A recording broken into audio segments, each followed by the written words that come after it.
Muy buenos días a todos. En primer lugar, agradecer a la Asociación Española de Cáncer de Mama Metastásico y a iCáncer la invitación. Como comentan, vengo en representación de la Sociedad Española de Farmacia Hospitalaria y traigo un spoiler, no voy a solucionar el problema de las interacciones, pero sobre todo lo que quiero es, que las tengamos presentes y ver un poco qué perfil tenemos de interacciones en las pacientes de cáncer de mama. Para ello me gustaría presentaros este artículo, que es un artículo que es del año 2019 y es un trabajo sobre la polimedicación en España. Es cierto que no está centrado en el paciente oncológico, pero sí que está basado en una encuesta de salud a nivel nacional. Y lo que quería poner de manifiesto con esto es ¿qué estadísticas tenemos cuando hablamos de polifarmacia en España, en esta población mayor, que es la que suele coincidir que tienen más fármacos? Y fijaos que en este trabajo hacen una clasificación de polifarmacia como aquellos pacientes que consumen más de 5 fármacos durante al menos 2 semanas y hiperpolifarmacia aquellos que consumen 10. Esta polifarmacia, lo que comentan los autores, es que aumenta el riesgo de estas interacciones, aumenta el riesgo de interacciones entre el medicamento y otras enfermedades, disminuyen en general la adherencia al tratamiento y aumentan los efectos adversos. Cuando analizan los diferentes perfiles de pacientes y los diferentes escenarios, vamos observando que según aumentamos o según aumenta la edad de los pacientes, cada vez tenemos mayor prevalencia de esta polifarmacia e hiperpolifarmacia. Además vemos que hay diferencias significativas en el sexo. Habitualmente, y lo vamos a ver luego con un poco más de detalle, las mujeres son pacientes que presentan más polifarmacia que los hombres y esto se va acentuando con los años. Y además es curioso porque hacen el análisis de cómo es esta prevalencia de la polifarmacia entre las diferentes comunidades autónomas y se observan diferencias muy relevantes de más del 10% en la prevalencia entre unas comunidades y otras. Esto no tenemos una explicación clara, pero parece que el acceso fácil a los servicios sanitarios es la justificación que nos dan los autores como que podría ser un posible factor para el desarrollo de esta polifarmacia. ¿Y cuáles son los fármacos que más se consumen o que más prevalencia tienen? Bueno, pues los antihipertensivos vemos que son los fármacos que más se consumen tanto en hombres como en mujeres, pero fijaos cómo hay una diferencia de sexo también o de género en el consumo de analgésicos. Las mujeres consumen muchos más analgésicos que los hombres. También consumen muchos más ansiolíticos, más antidepresivos, por tanto, la paciente mujer de cáncer de mama va a tener una polifarmacia muy distinta de la que tiene el hombre. Y además vemos que en general, según vamos aumentando la edad de los pacientes, estos consumos también van incrementando. Hay alguna excepción, como los fármacos antilipídicos. Creo que hemos aprendido que los pacientes de 85 años a lo mejor añadirles una estatina pues no es muy útil y parece que eso se está notificando. En esta misma encuesta, ¿qué es lo que identifican los autores? ¿Cuáles son las patologías más prevalentes en esta población? Tenemos que hay hipertensión arterial, artrosis, hipercolesterolemia, diabetes, depresión. Bueno, van a ser las principales patologías que van a presentar las pacientes que van a desarrollar un cáncer de mama y que por tanto están con tratamientos crónicos con ello. Los propios autores indican que algunos de los factores para esta polifarmacia van a ser la multimorbilidad. Cuantas más enfermedades crónicas nuevas vayan apareciendo, más fármacos vamos a tener. La frecuentación del sistema sanitario favorece la prescripción de nuevos tratamientos y además también está relacionado a una mayor dependencia funcional con un mayor número de fármacos. Y es que al final lo que vamos conociendo es que tenemos esta cascada de riesgos, que es que a mayor número de medicamentos aumentan estas interacciones entre los fármacos y los fármacos con las diferentes enfermedades. Esto genera efectos adversos, empeoramiento del estado de salud, ingresos hospitalarios o cambios en el tratamiento y hasta un 10, se estima que dicen los autores que entre un 10 y un 20% de los ingresos en pacientes con esta edad, a partir de 65 años, se debe a efectos adversos de los medicamentos. Y estos son datos, esa encuesta era del año 2017, estos son los datos consolidados del año 2024, que son los más completos, los del 25 todavía no están publicados, del número de envases de medicamentos que consumimos en España. Si os fijáis, los primeros con más de 70 millones de envases vendidos son los inhibidores de la bomba de protones, seguidos de las estatinas, el paracetamol, benzodiazepinas, los derivados del aril propiónico son el ibuprofeno y compañía, el nolotil, antiagregantes. Bueno, quería que vieseis estos datos porque creo que van a reflejar qué tipo de medicación tienen los pacientes cuando llegan a la consulta y van a iniciar un tratamiento oncológico. Y es que al final generamos esta tormenta perfecta en el que los pacientes con cáncer, entre el 48 y el 80% van a presentar polifarmacia, y esto está debido tanto al propio proceso oncológico como a otros procesos que derivan de atención primaria y de otros especialistas. Muchos de estos fármacos son de estrecho margen terapéutico y por tanto hay un riesgo de falta de eficacia o de exceso de toxicidad, y que además muchas veces no estamos coordinados entre los diferentes profesionales y esto genera pues, que haya mayor riesgo de toxicidad principalmente.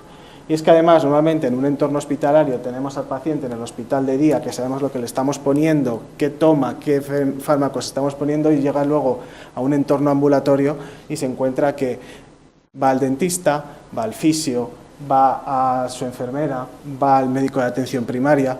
Todos aquellos están prescribiendo tratamientos y a veces no tenemos en cuenta pues esta globalidad de tratamientos que encontramos, ¿no? Y es que cuando hablamos de las interacciones farmacológicas, que es al final el tema principal de la charla, tenemos que identificar dos tipos de interacciones, unas que son farmacodinámicas, otras que son farmacocinéticas. Las farmacodinámicas principalmente están derivadas de un efecto sinérgico o aditivo de los fármacos que prescribimos. Son interacciones que vamos a ver vamos a saber que van a ocurrir previsiblemente o tienen una previsibilidad alta y están relacionadas pues, con ese mecanismo de acción compartido. Vamos a ver, por ejemplo, aquí uno de los grandes exponentes es la prolongación del intervalo QT o cardiotoxicidad. Y por otro lado vamos a tener interacciones a nivel farmacocinético que lo que van a hacer es cambiar las concentraciones del fármaco porque van a alterar el proceso de absorción, distribución, excreción o eliminación o metabolismo de los fármacos. Van a estar mediados principalmente por enzimas metabolizadoras y transportadores, y lo que tenemos que ver es que el foco de este origen de estas interacciones van a ser cambios en el pH, ingesta de alimentos o inhibidores inductores enzimáticos o de transportadores. Finalmente, ¿qué es lo que vamos a tener? Que cuando tenemos estas interacciones farmacocinéticas podemos conseguir niveles que sean subterapéuticos y por tanto estamos dando un tratamiento que no va a ser útil, fármacos que pueden producir un aumento en las concentraciones y van a generar esa toxicidad severa, o que van a generar alteraciones a nivel farmacodinámico, aumentando la toxicidad o impidiendo la eficacia porque hemos alterado la diana. Algunos de estos ejemplos pues son los citocromos, que seguro que os suenan, en los que podemos producir esa inducción o inhibición enzimática. Siempre recordar que la inhibición enzimática es instantánea, mientras que la inducción es progresiva. Vamos a tener mucho más problema con aquellos fármacos que producen una inhibición enzimática frente a los que tienen una inducción, porque la inducción va a ser progresiva y vamos a poder ir adaptando el organismo a esas nuevas concentraciones. Y es que al final estamos en un modelo empírico en el que damos un tratamiento, esperamos que sea eficaz, y cuando deja de ser eficaz o es tóxico, ya es tarde, ya tenemos que reducir la dosis, tenemos que cambiar de fármaco, y es que deberíamos de ir hacia una estrategia que fuese más reactiva, basada en un modelo farmacocinético que nos permita ir optimizando el tratamiento y ajustando la dosis para prevenir esa toxicidad y mantener la eficacia el mayor tiempo posible. Cuando estamos en las consultas de farmacia, colaborando con los compañeros de oncología, pues hacemos como esta lista de pasos, ¿no? Elaborar un listado completo tanto de la medicación como de drogas de abuso, muy importante, fármacos que se prescriben sin receta y que no están prescritos en la receta electrónica, dietas, suplementos de herbolario. Con todo esto lo que vamos a centrarnos para no apabullarnos con interacciones que no nos son útiles, aquellos fármacos que realmente tienen un margen estrecho y que pueden producir una toxicidad, vamos a filtrarlos por esos principales ejes, como son citocromos, valoración de la absorción, etcétera, o transportadores. Vamos a proponer este manejo clínico a los oncólogos para evaluar conjuntamente si es necesario hacer alguna modificación en el tratamiento y, muy importante, educar al paciente para que pueda identificar de forma precoz posibles interacciones y toxicidades. Y es que el algoritmo me parece que es la base de toda esta charla. Es decir, detectamos una interacción, ¿qué tenemos que hacer con ella? Evaluar la gravedad. ¿Es un fármaco que va potencialmente producir una toxicidad grave o que está contraindicado? Bueno, pues vamos a intentar ver si ese fármaco es necesario, vamos a intentar desprescribir y, si no, vamos a intentar buscar una alternativa para sustituir ese fármaco. ¿Que la gravedad de esa interacción es moderada?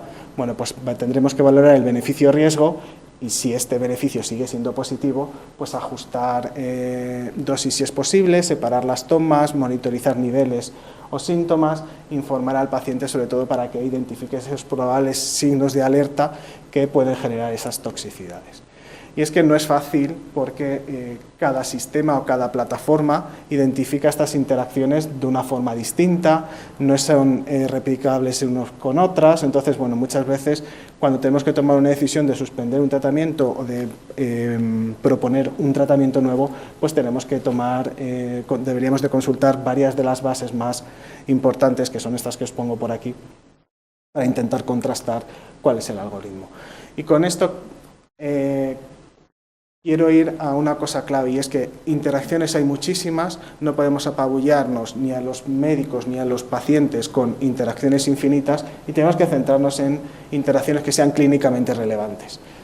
Fijaos, estos son casos de toxicidades a nivel mortal. Hice una búsqueda en PubMed de toxicidad mortal, interacciones, cáncer de mama, a ver qué había, y realmente hay muy pocas interacciones que tengan trascendencia clínica, que causan una toxicidad grave en los pacientes. Entonces tampoco tenemos que apabullarnos todos con la búsqueda de las interacciones infinitas. Pero bueno, este es un caso muy significativo. Sabéis que el uso de fluoropirimidinas como fluoruracilo o capecitabina con bribudina, que se utiliza para el tratamiento del virus herpes, produce una toxicidad potencialmente mortal. Hemos tenido casos mortales en España, no es una cosa que hayan venido de fuera a contárnoslo, ¿no? Entonces, es una interacción que se sabe que es mortal desde el año 93, cuando se desarrolló en Japón un análogo de la bribudina y trataron a pacientes con Tegafur. Por tanto, esto son las cosas que nunca nos deberían de pasar y que deberíamos de tener siempre encima de la mesa, ¿no? Y un poco, me meto un poco de cuña publicitaria con el tema del DPID, ya que lo que he nombrado normalmente, y es que las interacciones no valen de nada si realmente no tenemos ajustada la dosis de inicio. Ya sabemos que hay que monitorizar DPID para intentar encontrar pacientes que tengan déficit en el metabolismo de estos fármacos y que conlleva toxicidades que también son mortales, ¿vale? Hubo una alerta, creo que ya todos lo tenemos, o la gran mayoría de hospitales lo tienen implementado, y que, bueno, que hay 4 tipos de alelos que hay que encontrar, y que esto va a generar una actividad metabólica, y por tanto tendríamos que ajustar las dosis tanto de capecitabina como de fluoruracilo en el caso de que encontrásemos que fuésemos metabolizadores intermedios o lentos. Los datos nos dicen que hasta un 7-8% de todos los pacientes son metabolizadores intermedios y que había que reducirles la dosis un 50%, o sea que tenemos que testarlos. Esas cifras, al menos en mi hospital, las hemos contrastado y estamos justo en ese 8%, ninguno metabolizador lento, pero sí que tenemos que hacer reducciones de aproximadamente un 50% y monitorizar, ¿vale? Y es que muchas veces en nuestra práctica habitual nos encontramos con interacciones de este tipo, ¿no? Por ejemplo, el apatinib, neratinib, capecitabina, sabemos que su absorción va a depender del pH en el estómago. Debemos evitar el uso de IBPs para evitar que esta absorción se vea frustrada y que tengamos pues concentraciones infraterapéuticas. En el caso que no podamos evitar el uso de algún antiácido, cambiamos a famotidina, sabemos que es menos potente, pero que tenemos que intentar también, con estos fármacos, espaciar las tomas para minimizar al máximo los cambios en el pH. Igual lo mismo pasa con antiácidos, que deberíamos esperar al menos 3 horas desde que hemos tomado el fármaco para poder ingerirlos y así minimizar el riesgo de que tengamos una falta de eficacia. Os traigo algunos estudios también en España que me parecieron muy interesantes. Estos son unos compañeros de Virgen de la Risaca de Murcia. Hicieron un estudio en pacientes con cáncer de mama con enfermedad localizada. Intentaron ver cuáles eran las potenciales interacciones que había en estas pacientes.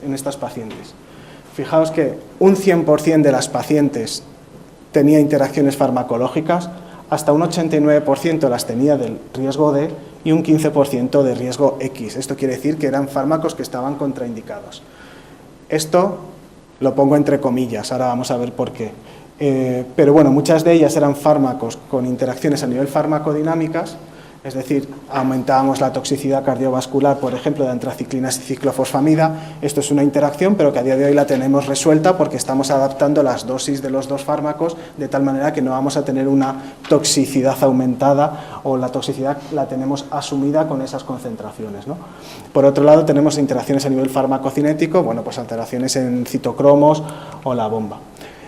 Aquí un poco así de infografía de las interacciones que encontraron, pues fijaos que casi todas las que eran de ese 14% de fármacos no se pueden tomar, estaban derivadas por el uso del nolotil.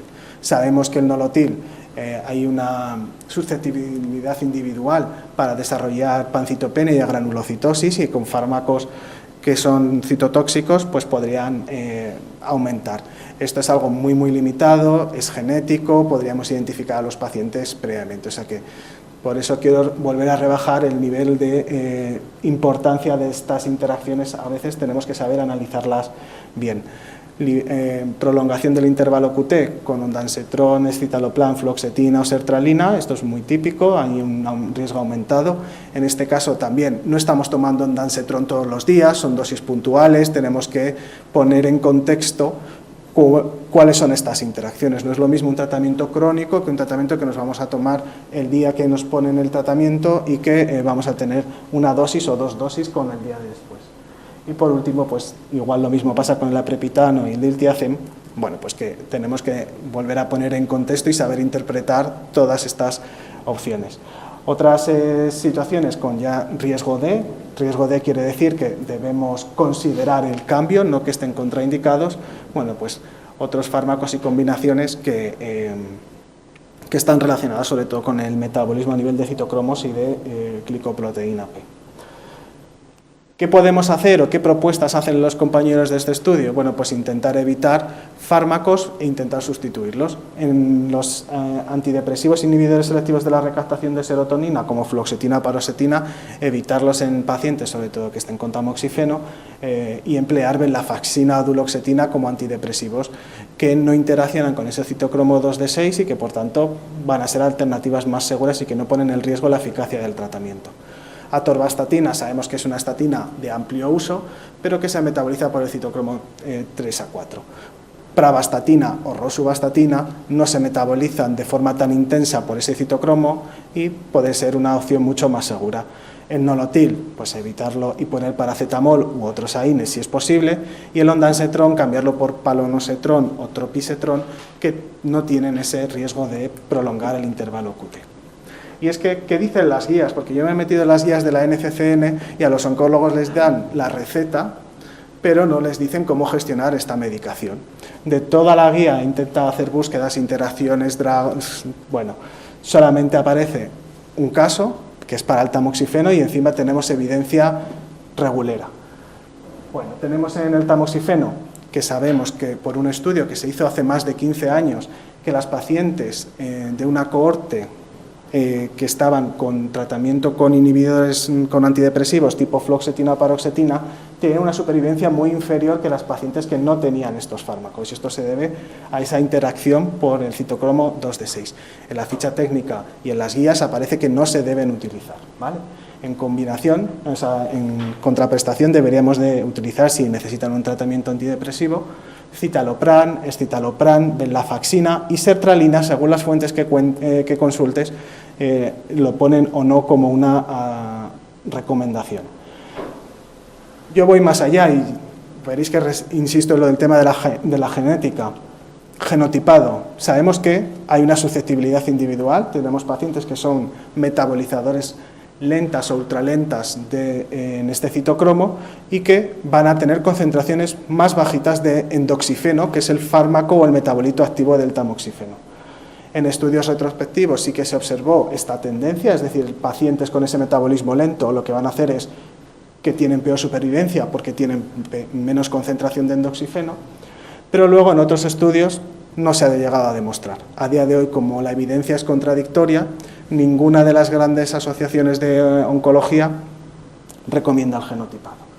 Pero bueno, simplemente acordaos que además de los antidepresivos, bupropión, que también se utiliza como antidepresivo y ansiolítico, y cinacalcet deberían evitarse en pacientes que estén en tratamiento con tamoxifeno, y que además el tamoxifeno en pacientes anticoagulados con sintrón aumenta el tiempo de sangrado y el riesgo de hemorragias, o sea que esto teníamos que tenerlo un poquito en cuenta. Un poco, y ya repaso final, no me quiero meter mucho en esto del tamoxifeno, como os decía, tiene esta vía metabólica, el fármaco activo es el endoxifeno, y tenemos un importante grupo de pacientes que son metabolizadores intermedios y lentos en los que las dosis estándares de tamoxifeno no valen. Hay algunas asociaciones de farmacocinética y farmacogenética que lo que recomiendan es incluso duplicar la dosis. Y es que antes comentaba el tema de que estamos en un sistema que busca esperar hasta encontrar la eficacia o encontrar la toxicidad en lugar de intentar optimizar el tratamiento.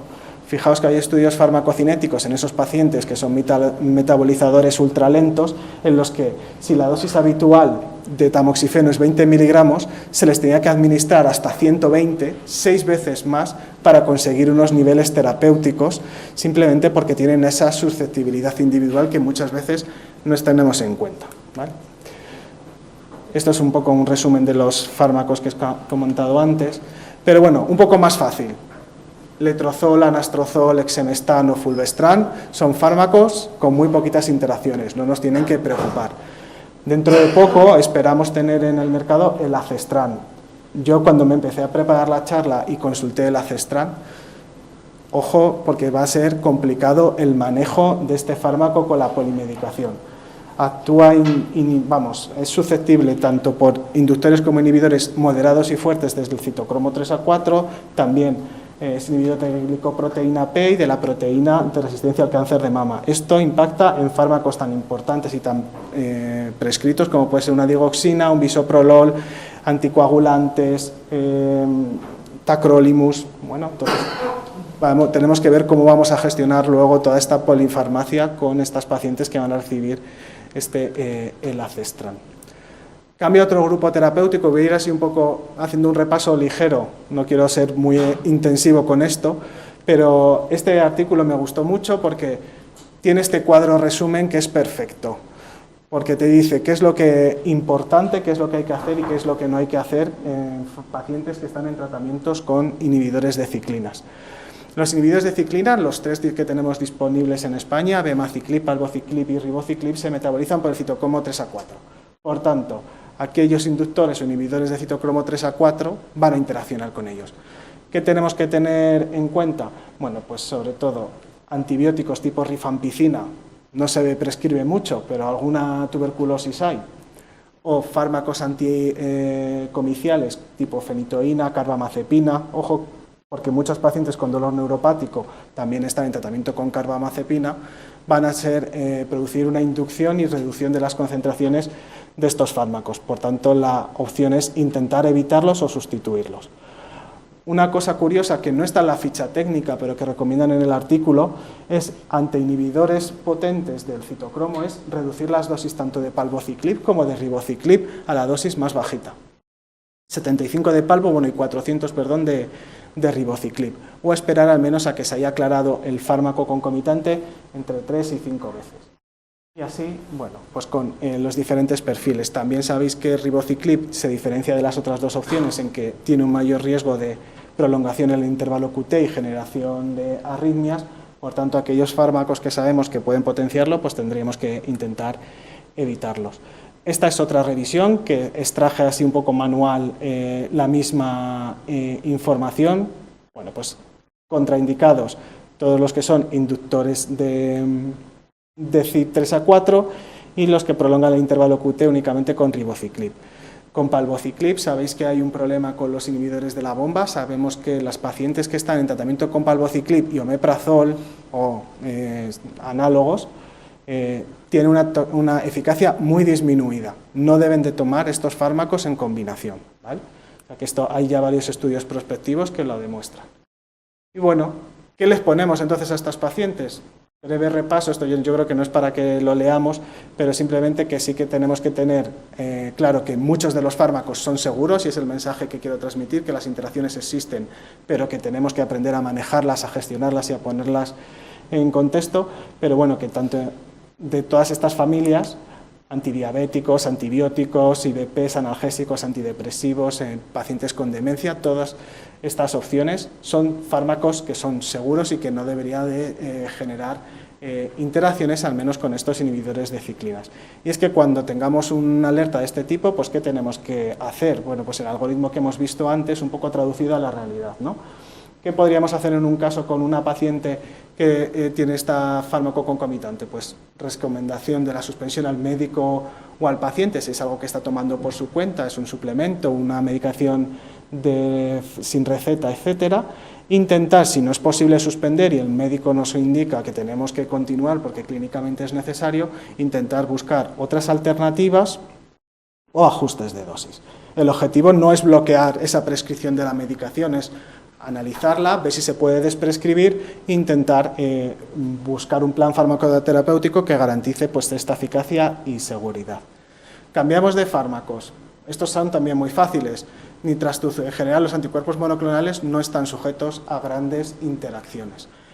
Únicamente aquellos que son anticuerpos conjugados, pues por la quimioterapia que viene asociada a ese anticuerpo conjugado, sí que tenemos que tener un poco de cuidado con que la entansina pues se metaboliza a través de CYP3A4 y los inhibidores van a aumentar el tratamiento. ¿Qué tenemos que hacer en estos casos?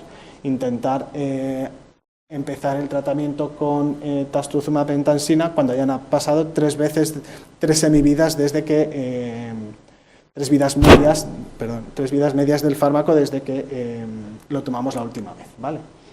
Por ejemplo, pembrolizumab, que ya tenemos también inmunoterapia en cáncer de mama. Bueno, pues interacciones farmacocinéticas no tenemos, pero sí las tenemos farmacodinámicas. Si estamos tomando corticoides y ponemos pembrolizumab, la eficacia del pembrolizumab va a disminuir siempre que esos corticoides, hay una regla no escrita, que no deberían superar esos 10 miligramos de prednisona porque entonces estamos disminuyendo la eficacia. Pero sin embargo son muy necesarios cuando desarrollamos una toxicidad inmune relacionada con el fármaco. De trastuzumab deruxtecan, otro de los anticuerpos, no tiene unas recomendaciones específicas sobre interacciones farmacocinéticas, pero sí que quiero traeros este estudio, que es un estudio italiano. Se publicó este mismo año, creo que fue en el enero del 26, que intentaba buscar factores predictivos de respuesta y de toxicidad en base a variables clínicas. Y entre otras cosas, lo que identificó fue que aquellas pacientes que estaban expuestas a más polimedicación no tenían peores resultados clínicos en cuanto a supervivencia, pero sí que experimentaron muchas más náuseas y cansancio en comparación con aquellas pacientes que no tenían esta polimedicación, o sea que puede que tengamos algo detrás sin saber. Sacituzumab govitecan, otra opción que tenemos, sabemos que actúa el metabolismo del govitecan, SN38, es a través de estos transportadores que es el UGT1A1, sabemos que tenemos fármacos que son inductores e inhibidores y que por tanto van a contribuir a esa posible alteración en el metabolismo. Traigo un trabajo de compañeros aquí españoles también, es un multicéntrico con compañeros de farmacia que intentaron ver si esos polimorfismos que existen, esas alteraciones genéticas en UGT1A1, pues pueden ser responsables de una mayor toxicidad en algunas pacientes. Que identificaron que un 7%, de 7,4% de todas estas pacientes tenían ese polimorfismo 28/28 y esto lo que hace es que disminuimos el metabolismo del govitecan. Como consecuencia, esas pacientes tenían más toxicidad, pero también mucha mejor eficacia.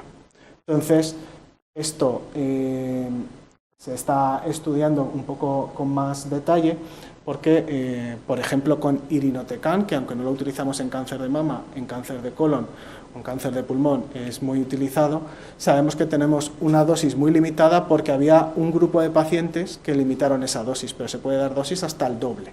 Entonces, ahí hay un campo para intentar investigar. En aquellas pacientes que tenían ese polimorfismo que metabolizaban lento, hubo más neutropenias y más neutropenia febril estadísticamente significativa. Y esto también se ha visto no solamente en unos estudios en vida real, sino que en los ensayos clínicos, en el ASCEN y en el TROPIC, los investigadores ya se preocuparon de medir estos polimorfismos. ¿Y qué vieron? Pues que cuando se ha hecho un metaanálisis posterior, se ve que esos pacientes con ese gen alterado con la variante 2828, metabolizadores lentos, tienen más neutropenia, más diarrea y más neutropenia febril. Por tanto, es algo que tenemos que tener en cuenta cuando empiezan los tratamientos. Y luego ya no he encontrado muchos estudios en los que haya estos fármacos que vienen a continuación, simplemente indicaros que muchos de ellos, todos los inhibidores de tirosinquinasa, lapatinib, tucatinib, neratinib, hay que tomarlos en ayunas, porque se aumenta muchísimo la absorción. El zumo de pomelo, que es algo que a todos los pacientes cuando se lo cuentas les llama la atención, que no se debe tomar zumo de pomelo con muchos de los fármacos porque inhibe el metabolismo a nivel intestinal y que interaccionan con muchísimos fármacos. Entonces aquí sobre todo no quería centrarme mucho en una retahíla de fármacos e interacciones, pero bueno, saber que tanto los inhibidores de tirosinquinasa como los inhibidores del PARP, talazoparib, olaparib y los inhibidores de PI3K, bueno, pues que son fármacos que son muy susceptibles de interacciones y que tenemos que monitorizar adecuadamente. Para mí la clave es que tenemos que intentar empoderar al paciente, educarlo y saber transmitirle la urgencia y la necesidad de conocer cuáles son las posibles interacciones farmacoterapéuticas, tanto con los fármacos como con alimentos, como con drogas o herbolarios. El tema de las drogas, voy a hacer un paréntesis, dentro de poco vamos a tener cannabis medicinal disponible en las farmacias de los hospitales y parece que es algo como inocuo, muy feliz, todos contentos. Tenemos que tener en cuenta que es un fármaco que puede ser potencialmente muy tóxico y que tiene muchísimas interacciones con mucha medicación y tenemos que tenerlo presente tanto cuando lo indiquemos para las náuseas y los vómitos como para el tratamiento del dolor oncológico. Lo que tenemos que perseguir como equipo es intentar minimizar los potenciales efectos adversos, mantener la dosis siempre que sea posible, si podemos evitarlo, evitar esas posibles interacciones y optimizar todos los recursos del hospital para que las pacientes tengan el mejor tratamiento y que hagamos todos un uso responsable de las tecnologías. Vuelvo a esta diapositiva porque es la que me parece que es la clave. ¿Qué es lo que tenemos que hacer? Valorar cada interacción de forma concreta.